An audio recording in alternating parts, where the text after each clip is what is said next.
नमस्ते दोस्तों, आज हम भगवद गीता के एक बहुत ही गहरे श्लोक में गोता लगाने वाले हैं, खासकर अध्याय 2 श्लोक 41। ये श्लोक आध्यात्मिक खोजियों के दिलों में एक खास जगह रखता है, क्योंकि ये साफ और एकाग्र रास्ता दिखाता है। चलिए मिलकर इसकी गहराई में उतरे। श्लोक कुछ यूं है: व्यवसायात्मिका बुद्धिरिकेः कुरु नंदन, बहुशाखा ह्यनंताश्च बुद्धयो व्यवसायिनाम। सीधे शब्दों में ये श्लोक आध्यात्मिक अभ्यास में दृढ़ निश्चय की शक्ति और महत्व पर जोर देता है।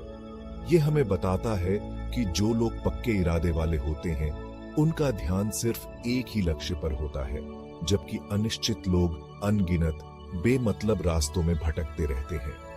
अब ये क्यों महत्वपूर्ण है?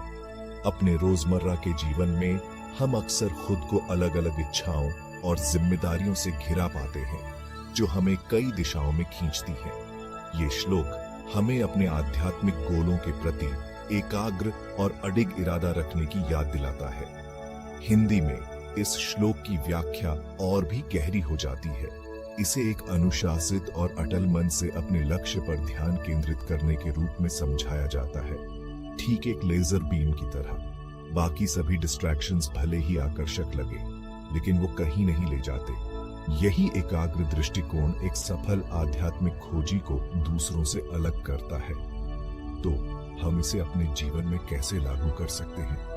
सबसे पहले ये तय करके शुरू करें कि आपका आध्यात्मिक लक्ष्य क्या है। ये शांति पाना हो सकता है, खुद को समझना हो सकता है, ईश्वर से जुड़ना हो सकता है, या फिर सिर्फ नैतिक मूल्यों का जीवन जीना हो सकता है।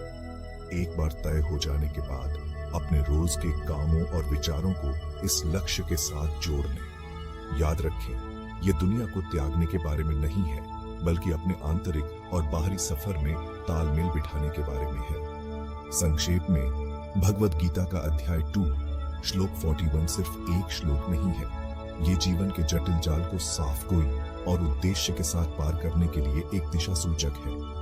चाहे आप एक अनुभवी आध्यात्मिक खोजी हो या अभी शुरुआत कर रहे हो, ये श्लोक आध्यात्मिक बोध के रास्ते पर एक रोशनी का काम करता है। चलिए इस संदेश को अपने दिलों में संजोएं और इसे हर दिन जिएं। सुनने के लिए शुक्रिया, और समझने और रूपांतरण के इस सफर को हम साथ मिलकर जारी रखें।